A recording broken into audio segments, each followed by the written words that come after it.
خاصة واستثنائية. كما أشرتم إلى ذلك في الكلمة ديالكم، كاين إجهاد مائي غير مسبوق. الحقيقة أنا بغيت في المداخلة ديالي أنني نتمن الجهود ديالكم اللي كتبدو على رأس هذه الوزارة، أولا لترجمة التعليمات ديال جلالة الملك حفظه الله ونصره المرتبطة بالسياسة المائية ديال البلاد بشكل عام، وفي نفس الوقت الجهود ديالكم المؤسساتية اللي كتعلق اللي تجاوزت وساهمت في تجاوز المرحلة الدقيقة اللي عشناها بالخصوص في الفترة ديال الصيف. كذلك هذا اللقاء السيد الوزير المحترم، هذا اللقاء هو فرصة لنا جميع للاطلاع على الوضعية، للاطلاع على المشاريع والبرامج والمخططات، وكنا سمعنا المخطط التوجيهي وما يتضمنه من مشاريع واعدة مهمة جدا. وهذه مناسبة باش نشكر السيد المدير الطاقم ديالو وكذلك الطاقم ديالكم على كافة الجهود اللي كتبذل. أنا السيد الوزير بغيت نركز على جوج من النقاط وقد سبق أنه أثيرت في المجلس الإداري السابق. النقطة الأولى كتعلق بالإبقاء على الحصة ديال الإقليم ديال تيزنيت من الماء الصالح للشرب انطلاقا من سد سوق النشافين. أولا هذا سد سوق النشافين يعني كيتواجد النفوذ الترابي ديال الإقليم ديال تيزنيت. ثانيا هو كاين المزود الرئيسي ديال سد سوق النشافين اللي هو عين قالت كاين جماعة عيد حد يعني في الإقليم ديال تيزنيت.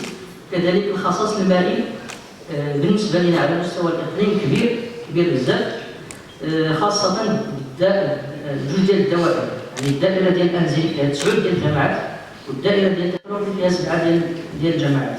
كذلك على اعتبار كذلك أن الإقليم يعني نزلت واحد الدراسة على المكتب الوطني للماء الصالح للشرب اللي فيها اللي أعطت 460 مليون ديال الدرهم.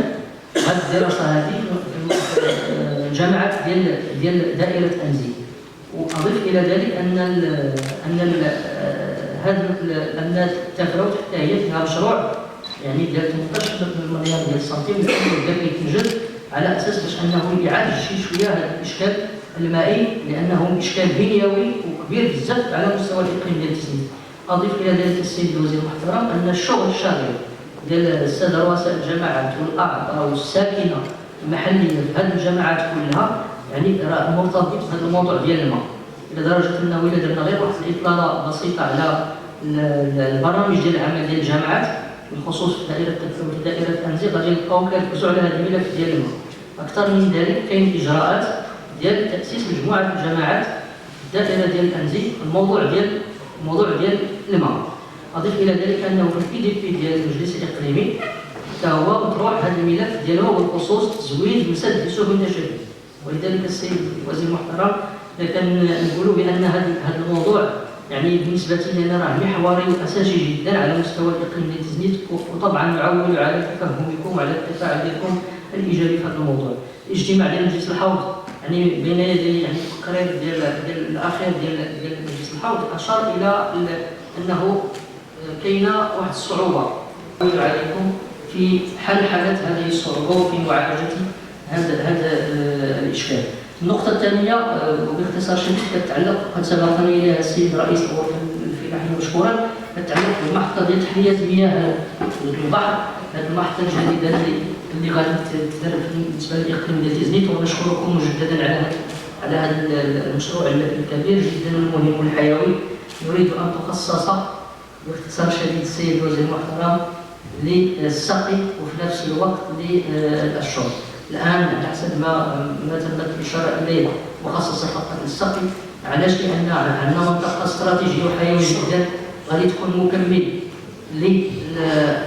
للمنطقة ديال الشتوكة إتباها، منطقة سهلية رابعة أسموكة المعدن الكبير، وكذلك ونفس هذه المنطقة السهلية كلها عندها مقومات كبيرة جدا في الاستثمار الفلاحي. السيد الوزير ممكن أن هذا يعني ما أشرتم إليه من الناتج الداخلي الخام هو 9% اللي كتشكل الجهة يعني غيتزاد وغيكون واحد الوقت على الناتج الداخلي الخام.